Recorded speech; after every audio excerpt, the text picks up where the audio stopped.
If you're English, you've probably heard the saying, Sweet Fanny Adams, or even Sweet F.A. Well, did you ever wonder where it came from? Or if Fanny Adams was even a real person? Well, let me tell you the story, and beware, as it's extremely sad and macabre. Sit back and let me tell you the story of Fanny Adams. Fanny Adams was born on the 30th of April 1859 in Tanhouse Lane, Alton, Hampshire. Fanny was the daughter of George Adams, who was a bricklayer, and his wife Harriet. Fanny had two younger sisters, Elizabeth Ann, who was known as Lizzie, and was born in 1862, and Lily Ada, born in 1866. At the time, Fanny was only 8 years old. She was tall and intelligent, and people thought she was older than her age. She was happy, and she was a lively little girl. Fanny went out to play with her younger sister Lizzie and a friend, Minnie Warner. It was the 24th of August, 1867. They were playing in the Armoury Hop Gardens when Frederick Baker came over to the girls. Baker was 29, and he was a solicitor's clerk to a Mr. Clements in Alton. That afternoon, Baker was wearing a black frock coat, a waistcoat and trousers. He offered Fanny a halfpenny to go walk with him. The other girls wanted to come too, so he gave them 3 halfpennies to go away and buy sweets. The last Minnie and Lizzie saw of Fanny was Baker telling her not to cry, but to go with him. When Lizzie arrived home without Fanny, their mother was alarmed, and, like any good mother, began to search for her. At that time, Thomas Gates, who was a labourer, was on his way home from work. As he made his way across the hop gardens, he was mortified to find a child's head resting on 2 hop poles. The search was immediately stepped up.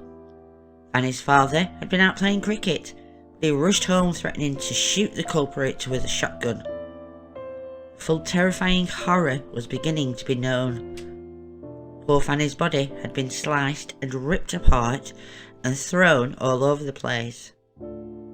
Poor Fanny, her body was so brutalised that the pub called the Leathern Bottle was set up as a collecting place, and the recovered parts of the body were examined by a Dr. L. Leslie, MD. The inquest into Fanny's death was held at the Duke's Head, Alton, on Tuesday, the 27th of August, under the Deputy Coroner for Hampshire, Robert Harfield. He decided that Fanny had been murdered between 1:30 and 3:30 p.m. The cause of her death, however, was impossible to determine as the body was so dismembered, and no weapon was ever recovered. Her death certificate states that the cause of death as injuries inflicted by Frederick Baker, and declared it was a murder. Hence, Baker was found guilty before he was even tried. So let's move on to the trial and sentence of this evil man. On August the 29th, Baker appeared before the magistrates at Alton Town Hall and was sent for trial at Winchester. The case came up in December 1867, and many Alton residents gave evidence. Baker's father was the main defence witness. He described him as a weakly, nervous child. The defence tried to prove that Baker was mad, as the defence was going so badly. The judge and the jury were not convinced. A guilty verdict was pronounced and a death sentence given to Baker. He was hanged on Christmas Eve, 1867. It was one of the last public hangings in front of Winchester County Jail. On a side note, at the time of Fanny's death, the process of tinning meat for the Navy was still in its infancy, and the rumour spread that parts of young Fanny were tinned for consumption by the Navy in its factory at Gosport. Tins of meat quickly became known as tins of Sweet Fanny Adams.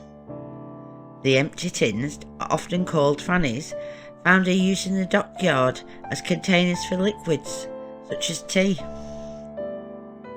When training centres for apprentices were established in the dockyard, coppersmith and plumber apprentices would earn a few extra shillings by making copper tea fannies for dockyard men that could be filled with water and boiled on rivet fires. These came in various sizes, from a 1-man to a 10-man fanny. Us English have always had a kind of dark sense of humour, the armed forces especially. Now you know the true story of poor Fanny Adams. Maybe you won't be so fast to say Sweet F.A. in the future.